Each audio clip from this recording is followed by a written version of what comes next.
தங்கவேல். கடன் கொடுக்கக்கூடாத, கடன் வாங்கக்கூடாத ராசி எது, நட்சத்திரம் எது, என்ன மாதிரியான கர்ம பதிவை கொண்ட நபர்கள் இந்த தவறை செய்யவே கூடாது அப்படின்றது தான் இந்த பதிவில் நம்ம பார்க்க போகிறோம். மேலும் நண்பர்களுக்கு கடன் கொடுக்கக்கூடாத நட்சத்திரங்கள் என்னென்ன, சொந்தக்காரங்களுக்கு கடன் கொடுக்கக்கூடாத ராசி நட்சத்திரங்கள் என்னென்ன அப்படின்றத பற்றியும் இந்த பதிவில் நம்ம பார்க்க போகிறோம். ஸோ வாங்க பார்க்கலாம். முதல்ல கடனே வாங்கக்கூடாத நபர்கள் யாரு, அவங்களோட ஜாதக அமைப்பு, அவங்களோட கர்ம பதிவு என்ன, ராசி நட்சத்திரம் என்ன, இந்த டீட்டெயிலை முதல்ல பார்ப்போம். மற்ற விஷயங்களை அடுத்தடுத்து பார்த்துக்கிட்டே வருவோம். இந்த கடனே வாங்கக்கூடாத கர்மப்பதிவு எது அப்படின்னு நீங்கள் பார்த்தீங்கன்னா 2 கர்மப்பதிவு. ஒன்று புதனினுடைய கர்மப்பதிவு, இன்னொன்று குருவினுடைய கர்மப்பதிவு. இதில் புதனினுடைய கர்மப்பதிவு ரொம்ப ரொம்ப ரொம்ப ரொம்ப கேர்ஃபுல்லாக இருக்கணும். ரோகிணி, உத்திரம், பூராடம், இது உங்கள் லக்ன புள்ளியில் இருந்தாலும் சரி, ராசி நட்சத்திரத்தில் இருந்தாலும் சரி, லக்னாதிபதி நின்ற நட்சத்திரமாக இருந்தாலும் சரி, நீங்கள் கடன் வாங்குவதை தவிர்த்து கொள்ள வேண்டும். ரோகிணி, உத்திரம், பூராடம் இந்த நட்சத்திரம் கடன் வாங்குவதை தவிர்த்து கொள்ள வேண்டும். அது மட்டும் இல்லாமல் கூடவே இந்த 1-4 பாவ சேர்க்கை கொண்ட நபர்களும் கடன் வாங்குவதை தவிர்த்து கொள்ள வேண்டும். ஏன்னா இந்த 4ஆம் பாவம் அப்படின்றது டைரக்டாக புதனினுடைய கர்மப்பதிவை கொடுக்கும். உங்கள் லக்னாதிபதியே போய் 4ஆம் அதிபதியில் உட்காந்துட்டாரு, 4ஆம் பாவத்தில் உட்காந்துட்டாரு, இல்லை 1-4 சேர்க்கை இருக்குது அப்படின்னா நீங்கள் கடன் வாங்குவதை தவிர்த்து கொள்ள வேண்டும். வாழ்நாளில் முடிஞ்ச அளவுக்கு கடனே இல்லாத வாழ்க்கையை வாழ பழகிக்கணும். அதுவே உங்களுக்கு சிறந்தது. நான் பல பதிவுகளில் சொல்லியிருக்கேன், ஒவ்வொரு கர்மாவுக்கும் ஒரு கேரக்டர் இருக்கு, ஒரு பிஹேவியர் இருக்கு, அதுக்குன்னு ஒரு சைக்காலஜி, உளவியல் இருக்கு. ஒவ்வொரு கர்மாவுக்கும் டூஸ் அண்ட் டோன்ட்ஸ் இருக்கு, ஸ்ட்ரென்த், வீக்னஸ் இருக்கு, பாசிட்டிவ்ஸ், நெகட்டிவ்ஸ் இருக்கு. அதன்படி அந்த கர்மப்பதிவை பற்றின விஷயங்களை தெரிஞ்சுக்கிட்டு அதன்படி நம்ம வாழ்க்கையை வாழ்ந்தாலே போதும், நம்மளோட வாழ்க்கை நல்லா இருக்கும் அப்படின்றத நம்ம பல பதிவுகளில் நம்ம சொல்லியிருக்கோம். இப்போ அந்த வகையில் இந்த புதனினுடைய கர்மப்பதிவை கொண்ட நபர்கள் ஏன் கடன் பிரச்சனையில் போய் மாட்டுறாங்க அப்படின்னு நீங்கள் பாருங்கள். ஏற்கனவே கடன் பிரச்சனையினால் பாதிக்கப்பட்ட நபர்கள் அவங்களோட ஜாதகத்தில் நீங்கள் இந்த அமைப்பை நீங்கள் சர்வசாதாரணமாக பார்க்கலாம். ரோகிணி, உத்திரம், பூராடம் இல்லைனா 1-4 பாவ சேர்க்கையை நீங்கள் சர்வசாதாரணமாக பார்க்கலாம். சரி, இவங்களுக்கு ஏன் அந்த பிரச்சனை அப்படின்னு நீங்கள் பார்த்தீங்கன்னா, நீங்கள் நல்லா பாருங்கள், இது ஒரு பிளெஸ்ஸிங் இன் டிஸ்கைஸ் மாதிரி. நல்லா கணக்கு போட தெரிஞ்ச நபர்கள், பேங்கை, அக்கௌண்ட்ஸை, ஃபினான்ஸை கரெக்டாக ஹேண்டில் பண்ண தெரிஞ்ச நபர்கள் யாருன்னு பார்த்தீங்கன்னா இதே புதனினுடைய கர்மப்பதிவை கொண்ட நபர்கள் தான். ஏன்னா உங்களுக்கு கணக்கு அப்படின்னு வந்துட்டாலே அந்த இடத்துல புதனினுடைய கர்மப்பதிவு வந்துடும். ஸோ அடிப்படையிலே இவங்களுக்கு அதை பற்றின நாலேஜ் அப்படின்றது அதிகம், அதை பற்றின அவேர்னஸ் அப்படின்றதும் அதிகம். ஸோ அது ஒரு பிளெஸ்ஸிங். பை டிஃபால்ட் அந்த கர்மாவில் இருக்கக்கூடிய திறமை அதை அவங்க அக்வயர் பண்ணிக்கிறாங்க, அதை பற்றின நாலேஜ் அவங்க கெயின் பண்ணிக்கிறாங்க, அதை பற்றின அவேர்னஸும் அவங்களுக்கு இருக்குது. ஆனால் இவங்கெல்லாம் என்ன தவறு செய்கிறாங்க, நிறைய புதனினுடைய கர்மப்பதிவை கொண்ட நபர்கள், கடனில் மாட்டிக்கிட்டு வெளியே வர முடியாமல் தவிக்கக்கூடிய நபர்கள் என்ன தவறு செய்கிறாங்க அப்படின்னு நீங்கள் பார்த்தீங்கன்னா, இவங்க திறமையை பயன்படுத்தி, மூளையை பயன்படுத்தி எப்போ கடன் வாங்கணும், அதை எப்படி ரொட்டேஷன் பண்ணணும், பணத்தை எப்படி ரொட்டேட் பண்ணுறது, பிஸ்னஸ்குள்ளே எப்படி கொண்டு வர்றது, எப்படி அதை அடுத்து வெளியே கொண்டு போகிறது, அதை எப்படி சரி கட்டுறது, இந்த மாதிரி விஷயங்கள்லாம் சூப்பராக அவங்களோட இன்டெலிஜென்ட்டான மூளையை பயன்படுத்தி மைண்டில் கால்குலேட் பண்ணிடுறாங்க. ஆனால் பிரச்சனை என்ன அப்படின்னு நீங்கள் பார்த்தீங்கன்னா, இந்த திறமை, இந்த ஸ்கில் அவங்களுக்கு ஒரு பூஸ்ட்டை கொடுக்குது. அடடா சூப்பர், நம்ம கடன் வாங்கி நம்ம இது இப்படி பண்ணிட்டோம், கடன் வாங்கி நம்ம திரும்ப பேங்க்கு கட்டிட்டோம், இதை நம்ம சரியாக நம்ம நகர்த்தி நம்ம கடன்லேருந்து வெளியே வந்துட்டோம், கடன் வாங்கினோம் பட் கடனை கட்டிட்டு வெளியே வந்துட்டோம் அப்படின்ற ஒரு கிக்கு ஒரு மனுஷனுக்கு எப்போ கிடைக்குதோ, அப்போ நான் பார்த்த நிறைய புதனினுடைய கர்மப்பதிவை கொண்ட நபர்கள் திரும்ப திரும்ப கடன் வாங்குறத ஒரு ஹேபிட்டாக வச்சுருக்காங்க.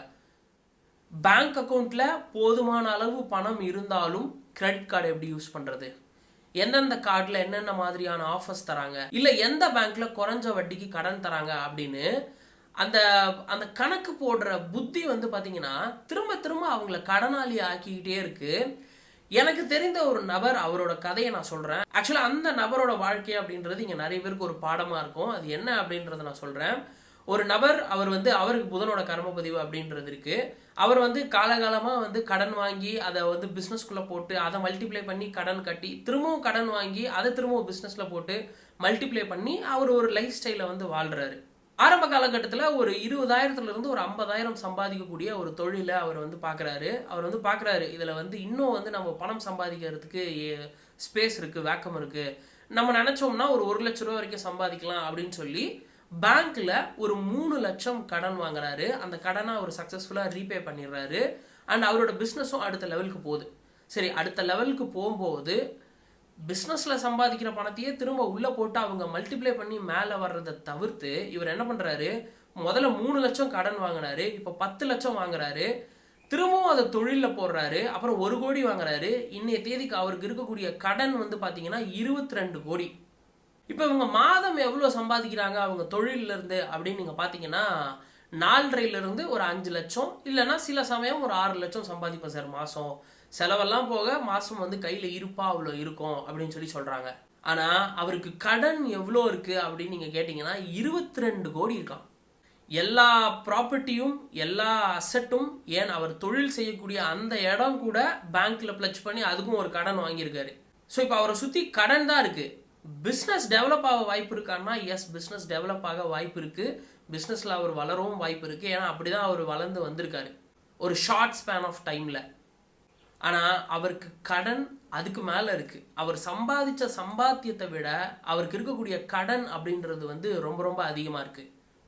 நீங்கள் பாருங்கள், இந்த நல்லா கணக்கு போடக்கூடிய புத்தியை பயன்படுத்தி தேவையான அளவுக்கு கடன் வாங்கிட்டு அந்த கடன்லேருந்து வெளியே வந்து ஒரு நிம்மதியான வாழ்க்கையை வாழ நிறைய புதனினுடைய கர்ம பதிவை கொண்ட நபர்கள் விருப்பப்படுறதே கிடையாது.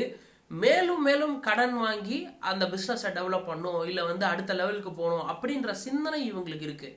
பாருங்கள், இது வந்து ஒரு இருமுனை கத்தி மாதிரி. இப்போ ஒரு உதாரணத்துக்கு நீங்கள் பண்ணுற பிஸ்னஸ் மாடலில் ஏதாவது ஒரு பிரச்சனை, ஏதாவது ஒரு கோளாறு, ஏதாவது ஒரு ஃபெயிலியர் நடந்துடுச்சு, அப்படி இல்லை என்றால் இப்போ இந்த கொரோனா மாதிரியான ஒரு விஷயம் வந்தது, அசம்பாவிதம் நடந்தது அப்படின்னா பிஸ்னஸ் முடக்கப்படும், பிஸ்னஸ் லாக் ஆகும், உங்களால் பணமும் சம்பாதிக்க முடியாது. நீங்கள் எப்போவுமே ஒரு கத்திக்கு மேலே நடக்கிற மாதிரியான ஒரு சூழ்நிலையே இருந்துகிட்டு இருக்கும் இவ்வளோ கடனை நீங்கள் வச்சுக்கிட்டு இருந்தீங்கன்னா. நல்ல கணக்கு போடக்கூடிய புத்தியை பயன்படுத்தி கடன் வாங்கலாம், பட் ஆனால் அதை சரி பண்ணிவிட்டு அதிலிருந்து நிரந்தரமாக வெளியே வர திட்டம் போடணுமே தவிர அந்த கடனையே பிடிச்சிக்கிட்டு நம்ம வந்து டெவலப் ஆகணும் மேலும் கடனாளியாகக்கூடிய கர்மப்பதிவு எதுன்னு பார்த்தீங்கன்னா இந்த புதனினுடைய கர்மப்பதிவை கொண்ட நபர்கள். யோசிச்சு பாருங்க, இப்போ நான் சொன்னதில் ஏதாவது ஒரு அசம்பாவிதம் நடந்தால் கூட இவங்க கதையே முடிஞ்சுது. எல்லாமே லோனில் இருக்குது, எல்லாமே பேங்க்கில் பிளட்ஜ் ஆகிருக்கு. வீடு, பிஸ்னஸ் பண்ணக்கூடிய அந்த இடம், வண்டி எல்லாமே கடனில் இருக்குது. ஆனால் அவர் மாதம் ஒரு 5.5லிருந்து 6 லட்சம், ஈவன் 10 லட்சம் கூட சம்பாதிக்கிறேன் அப்படின்ற மாதிரி சொல்கிறாரு சில மாதங்களில். வெளியே பேசிக்கிறதுக்கு நல்லாயிருக்கும், எனக்கு வந்து இத்தனை கோடியில் எனக்கு பிஸ்னஸ் இருக்குது, மாதம் எனக்கு இவ்வளோ வருமானம் அப்படின்னு சொல்லிக்கிறதுக்கு நல்லாயிருக்கும். பட் அதுக்கு நிகராக அவங்க கடனையும் வச்சுக்கிட்டு இருக்காங்க. இந்த மைண்ட் செட், இந்த திங்கிங், இந்த தாட் ப்ராசஸை தான் நம்ம தப்புன்னு சொல்லி சொல்கிறோம். ஒரே ஒரு சின்ன தவறு வாழ்க்கையில் நடந்துட்டா கூட அது அவங்க வாழ்க்கையவே புரட்டி போட்டுரும்.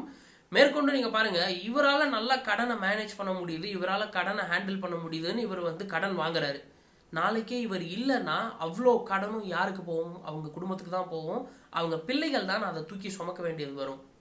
ஸோ புதனினுடைய கர்மப்பதிவை கொண்ட நபர்கள் உங்களோட டேலண்ட்டு, ஸ்கில் எல்லாத்தையும் பிஸ்னஸில் காட்டுங்க. கடன் வாங்குறதுல காட்டவே காட்டாதீங்க. கடனே வாங்காமல் இருந்தாலும் ரொம்ப ரொம்ப ரொம்ப ரொம்ப நல்லது.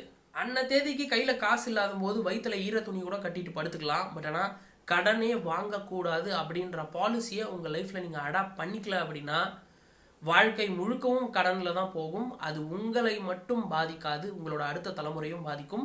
ஸோ அதனால் கடன் வாங்குவதை தவிர்த்து கொள்ள வேண்டிய கர்மப்பதிவு புதனினுடைய கர்மப்பதிவை கொண்ட நபர்கள். சரி, இப்போ அடுத்ததா கடனே கொடுக்கக்கூடாத ராசி அமைப்பு எது அப்படின்னு நீங்கள் பார்த்தீங்கன்னா துலா ராசி, துலா லக்னம், கன்னியா ராசி, கன்னியா லக்னம். இவங்க கடன் கொடுத்தாங்க அப்படின்னா அது ரிட்டர்ன் வராது. இப்படியும் சொல்லலாம், கொடுத்த கடனை திரும்ப வாங்குறதுக்கு திறமை இல்லாத நபர்கள் யாருன்னு பார்த்தீங்கன்னா இந்த துலா ராசி, துலா லக்னம், கன்னியா ராசி, கன்னியா லக்னம். இந்த சந்திரன் மற்றும் சனியினுடைய கர்மப்பதிவு பரணி, மகம், கேட்டை, உத்திரட்டாதி, புனர்பூசம், சுவாதி, அவிட்டம். இந்த நபர்கள் வந்து 10 ரூபா கையிலிருந்து நீங்கள் கொடுத்துட்டீங்க அப்படின்னா அதை தானம்னு நினச்சி நீங்கள் விட்டுட்டு போயிட வேண்டியதுதான். ஏன்னா நல்லா பாருங்க, இந்த ராசி அமைப்பை கொண்ட நபர்கள், இந்த நட்சத்திரத்தை கொண்ட நபர்களுக்கு அதை திரும்ப வாங்குற திறமை அப்படின்றது துளி கூட கிடையாது. அது ஒரு திறமைங்க, கடனை திரும்ப வாங்குறது ஒரு திறமை. அந்த திறமை உங்ககிட்ட இல்லாததுனால பெஸ்ட்டு நீங்கள் வந்து தயவு செஞ்சு யாருக்கும் நீங்கள் வந்து கடன் கொடுக்காதீங்க. கொடுத்தீங்கனாலும் அதை தானம்னு நினச்சிட்டு அடுத்த வேலையை பார்க்க போயிடுங்க. உங்களுக்கு அதை திரும்ப வாங்குற திறமை இல்லை, அதன் காரணமாக நீங்கள் கடன் வாங்க வேண்டாம். அடுத்தபடியாக நண்பர்களுக்கு கடன் கொடுக்கக்கூடாத ஜாதக அமைப்பு எது அப்படின்னு நீங்கள் பார்த்தீங்கன்னா இந்த 1-3 ஜாதக அமைப்பு, 1-3 பாவ சேர்க்கை கொண்ட அமைப்பு திருவாதிரை, சித்திரை, திருவோணம் அண்ட் நிறைய மிதுன ராசி, மிதுன லக்னம் நண்பர்களுக்கு கடன் கொடுத்துட்டு தலையில துண்டை போட்டுட்டு உட்காந்துட்டு இருக்காங்க. தயவு செஞ்சு நண்பர்களுக்கு கடன் கொடுக்காதீங்க. கடன் கொடுத்தீங்க அப்படின்னா அது நாளைக்கு நீங்கள் அந்த கடனை திரும்ப கேட்கும்போது உங்களோட உறவில் அது ஒரு விரிசலை உண்டாக்கும். ஸோ காசுக்கு காசும் போயிடும், ஃப்ரெண்ட்ஷிப்புக்கு ஃப்ரெண்ட்ஷிப்பும் போயிடும். இத்தனை நாளாக இருந்த ஃப்ரெண்ட்ஷிப் அது அட்லீஸ்ட் ஒரு ஃப்ரெண்ட்ஷிப்பாவது இருந்திருக்கலாம். இந்த கடன் சார்ந்த விஷயத்தினால அந்த ஃப்ரெண்ட்ஷிப்பும் உங்களை விட்டு போயிடும். ஸோ திருவாதிரை, சித்திரை, திருவோணம், மிதுன ராசி, மிதுன லக்னம் தயவு செஞ்சு கடன் கொடுத்து பழகாதீங்க. அதுவும் ஃப்ரெண்ட்ஸுக்கு கட்டாயமாக கொடுக்காதீங்க. ரொம்ப சின்ன சின்ன அமௌண்ட் ஒரு 1000 2000 கேட்குறாங்க அப்படின்னா அதெல்லாம் கொடுத்து பழகலாம், அந்த மாதிரி ஹெல்ப்லாம் பண்ணலாம். பட் ஆனால் பெரிய அமௌண்ட்டை கொடுத்து பழகாதீங்க. கொடுத்தீங்கன்னா அதனால் உறவும் விரிசலடையும், உறவும் உங்களை விட்டு போகும், பணத்தோடு சேர்ந்து உறவும் போயிடும். சரிங்களா? ஸோ இதுதான் இந்த பதிவில் நான் சொல்லணும்னு நினச்சது. இந்த பதிவு உங்கள் எல்லாருக்கும் பயனுள்ள வகையில் இருந்திருக்கும் அப்படின்னு சொல்லி நான் நம்புகிறேன். கர்மம் அறிந்து தர்மம் செய்வோம். நான் ராகுல் சிங்காரவேல். நன்றி.